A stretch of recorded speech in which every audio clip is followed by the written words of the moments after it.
Hello, you lovely people at Renogy.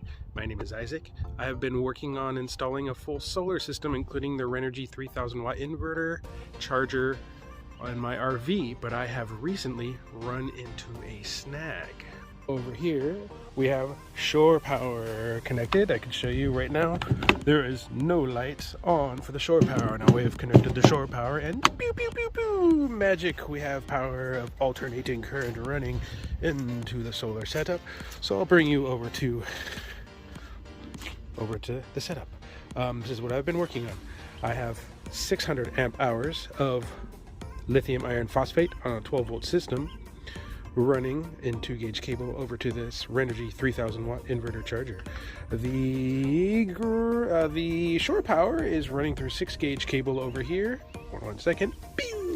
6-gauge cable is going into the inverter here, and the 6-gauge out is running out to the fuse box inside, which magically gives power to all the lights, gizmos, and fun inside, of course. From the batteries, I have this 2-gauge running to a 250 amp fuse, which is goes to this circuit breaker, which is going to this bus bar, which is to the input of the Renogy. Negative side, I have it running to a Victron smart shunt, going to a bus bar, which is also going, both of them are going to my solar charge controller, which technically isn't hooked up yet because I have not installed my solar panels yet.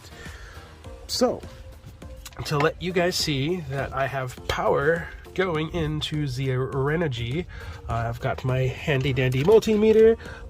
Let's see. So for the batteries, pew pew pew. What do we got? 13.68 volts of magic electricity running from the batteries directly into the Renogy.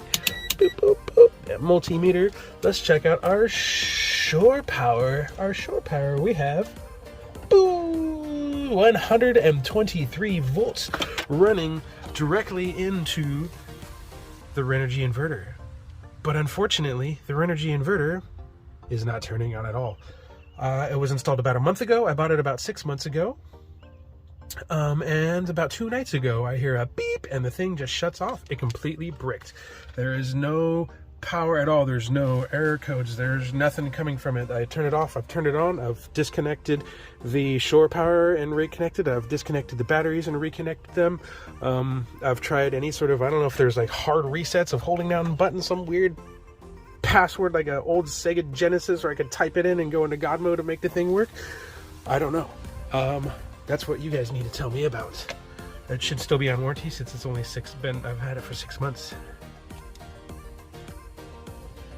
I was going to open up the inverter myself, but I wanted to see if there was any sort of breakers or anything like that inside that would help fix it, but my girlfriend convinced me not to because she said it would destroy the warranty, which she's right. So that's why I've messaged you guys to see if you can help me out in this situation. What can I do? What should I be doing? Why is it not working anymore? It worked so well for a month. We weren't doing anything wild with it either. We did run our heater, which ran about 1200 watts, but we were never pulling more than like 1500 watts. These lithium iron phosphate batteries have a 2000 watt max, so the batteries would max out before we could even max out the inverter. Yeah, I'm just kind of at a loss of what to do next. And also, why I do have you here, something completely separate. I sent in a ticket a couple of weeks ago to one of your lovely folks. I think her name is Sherry, responded. I was curious about the bypass mode, shore power bypass mode. There is a little thing on there that says that it's going to bypass, but I have to have the inverter on to be getting my alternating current, my alternating power to the trailer. So when I'm plugged into shore power, I have to have my inverter on to be getting power to the rest of the trailer. I can understand having the inverter on because I would want to charge my batteries, but if I just want to be plugged into shore power, that's not a true bypass mode. That's not a bypass mode at all.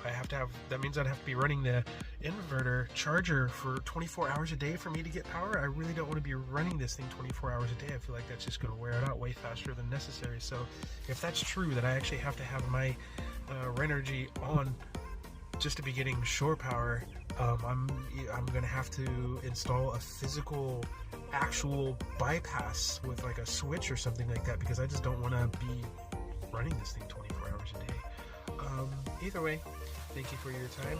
Please let me know what it is that I can do to get this thing up and running, because I have been running on Blue Eddy backup batteries in this thing for now, which has been not that fun. So